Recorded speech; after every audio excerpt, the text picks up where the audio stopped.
Assalamualaikum warahmatullahi wabarakatuh.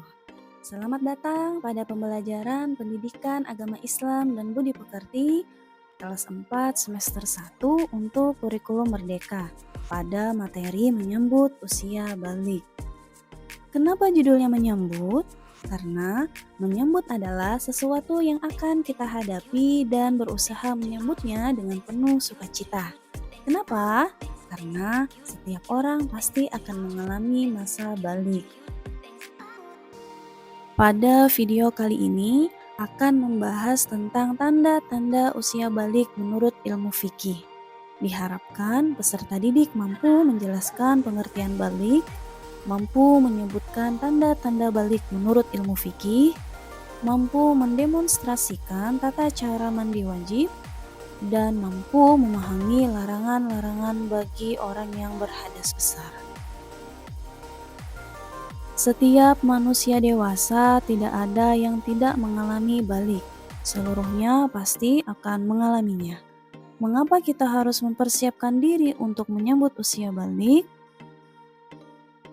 Karena yang pertama, untuk mengetahui apa saja tanda-tanda yang akan dialami jika memasuki usia balik.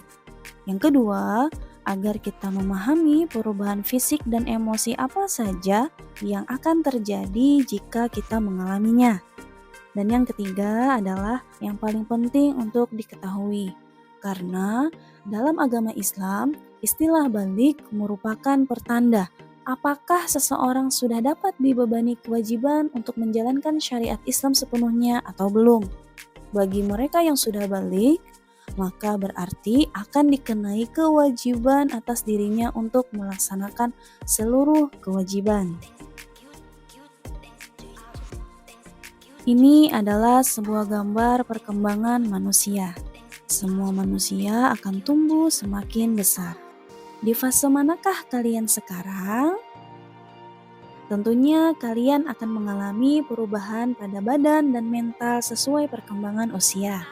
Nah, kita akan belajar tentang tahap perkembangan usia yang sangat penting sebab berhubungan dengan kewajiban menjalankan syariat agama.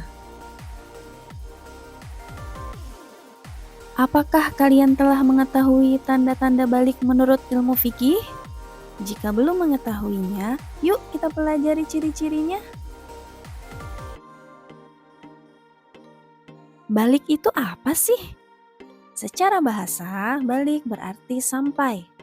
Menurut istilah, balik ialah orang yang sudah mencapai batasan usia tertentu atau kedewasaan bagi seorang muslim.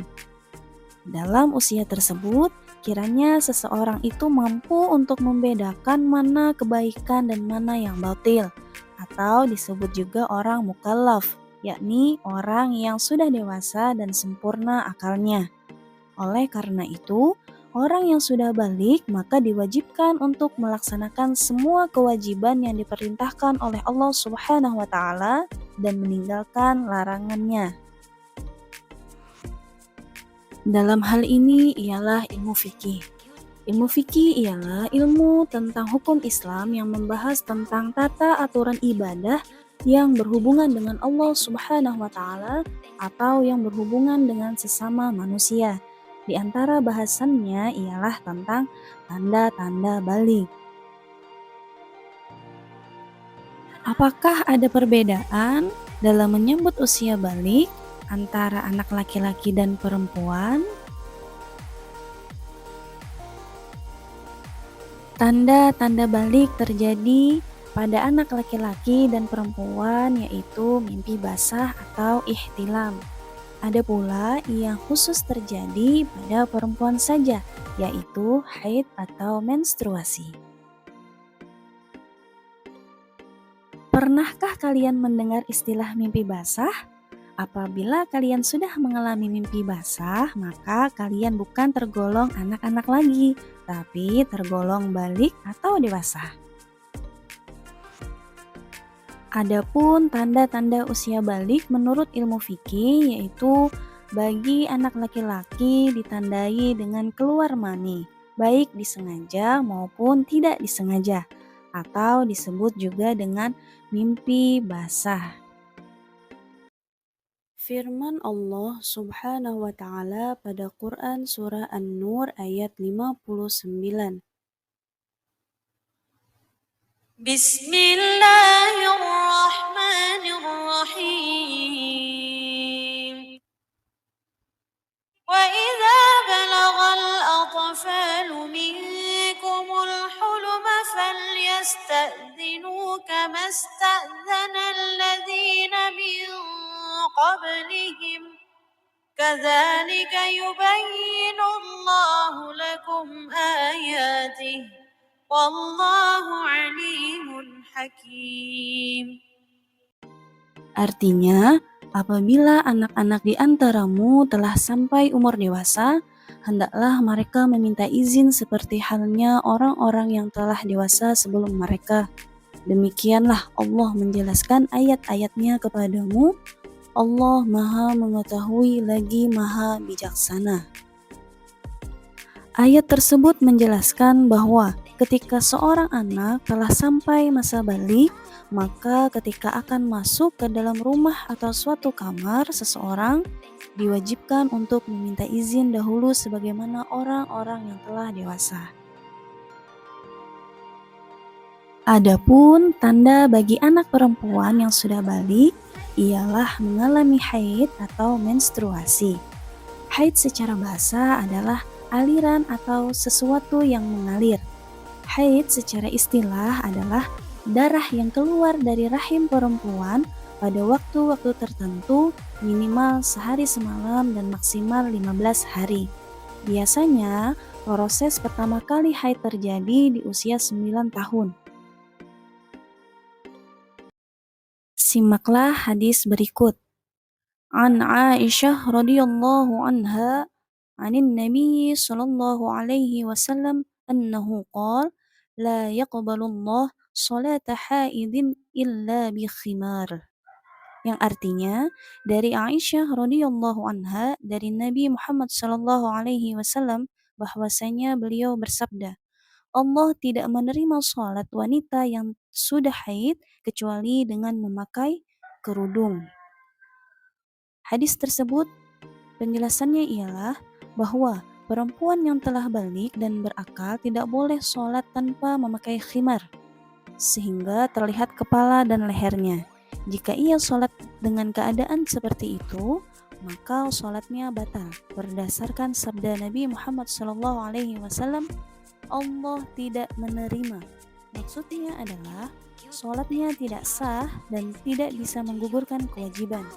Yang dimaksud dengan perempuan yang telah haid di sini adalah wanita yang telah mencapai usia balik atau dewasa dengan adanya salah satu tanda-tanda balik yaitu haid atau menstruasi. Tanda-tanda balik yang ketiga ialah usia 15 tahun. Berdasarkan perhitungan kalender Hijriah, bagi anak laki-laki dan perempuan yang sudah mencapai usia 15 tahun, ia telah masuk usia balik meskipun sebelumnya tidak pernah mengalami tanda-tanda balik. Anak-anak yang mimpi basah atau yang datang haid sedang berhadas besar atau disebut junub. Jadi, agar suci dari hadas besar, maka dia harus mandi wajib. Air yang digunakan untuk mandi haruslah air yang suci dan mengalir. Mengapa orang yang berhadas besar diwajibkan untuk mandi? Karena agar bisa melakukan ibadah-ibadah seperti halnya sholat, membaca Al-Quran, puasa, dan lain-lain. Berikut ini ialah niat mandi wajib. Yuk kita baca bersama-sama. Nawaitul ghusla li raf'il hadatsil akbari fardhon lillahi ta'ala. Artinya, aku berniat mandi untuk menghilangkan hadas besar, fardu karena Allah Ta'ala. Jadi, niat ini dilakukan dalam hati pada awal basuhan anggota badan. Adapun tata cara mandi wajib, yaitu yang pertama, mencuci kedua tangan sebanyak 3 kali, bertujuan agar tangan bersih dari najis. Tata cara mandi yang kedua ialah mencuci alat kelamin dengan menggunakan tangan yang kiri. Kemudian setelah mencuci alat kelamin, hendaknya membersihkan terlebih dahulu tangan kiri menggunakan sabun ataupun tanah sebelum melakukan tata cara yang selanjutnya. Tata cara mandi yang ketiga ialah berwudu dengan sempurna. Lakukanlah tata cara wudu seperti biasa dilakukan sebelum melaksanakan sholat. Tata cara mandi wajib yang keempat ialah menyela-nyela rambut kepala dengan air jika rambutnya lebat, atau menuangkan air sebanyak 3 kali jika air bisa masuk ke pangkal rambut. Tata cara mandi wajib yang kelima yaitu menuangkan air pada anggota badan. Menuangkan air ke seluruh anggota badan, diguyur dimulai dari sisi sebelah kanan dan dilanjutkan dengan sisi sebelah kiri. Tata cara mandi wajib yang terakhir yaitu membasuh kaki sebagai penutup dari tata cara mandi wajib. Adapun larangan-larangan bagi orang-orang yang berhadas besar seperti haid, keluar sperma, atau junub, larangan ini berlaku selama belum bersuci dari hadasnya, baik hadas besar maupun hadas kecil. Apa saja hal-hal yang dilarang tersebut? Yang pertama, dilarang untuk mengerjakan sholat. Saat seseorang sedang berhadas besar, orang tidak boleh menjalankan sholat fardu maupun sholat sunnah. Selain itu, ibadah-ibadah yang semakna seperti sujud syukur, sujud tilawah, dan khutbah Jumat juga tidak diperbolehkan. Seseorang muslim harus sudah bersuci terlebih dahulu dengan cara mandi wajib untuk bisa melaksanakan ibadah-ibadah tersebut. Kemudian, yang kedua, orang yang berhaji juga tidak boleh melaksanakan tawaf apabila sedang berhadas besar. Yang ketiga, berdiam di masjid pun tidak diperkenankan apabila sedang berhadas besar. Dan yang keempat, membaca Al-Quran bagi orang yang berhadas besar tidak diperbolehkan membacanya, baik membaca dengan suara keras ataupun pelan. Membaca satu surah, satu ayat, atau hanya sebatas satu huruf hijaiyah saja dengan meniatkan apa yang ia baca sebagai bagian dari huruf atau ayat Al-Quran juga tidak diperbolehkan. Namun, jika membaca lafaz yang terdapat dalam Al-Quran dengan tujuan berzikir, maka itu masih diperkenankan. Misalnya, membaca Bismillahirrahmanirrahim sebelum makan, kemudian membaca Alhamdulillahirrabbilalamin setelah selesai makan, atau lafaz-lafaz yang sejenisnya. Meskipun kalimat tersebut merupakan bagian dari Al-Quran, tapi boleh dibaca orang yang sedang berhadas besar selama tak berniat membaca bagian dari Al-Quran. Demikian tanda-tanda balik dalam pandangan ilmu fikih. Terima kasih. Semoga bermanfaat. Wassalamualaikum warahmatullahi wabarakatuh.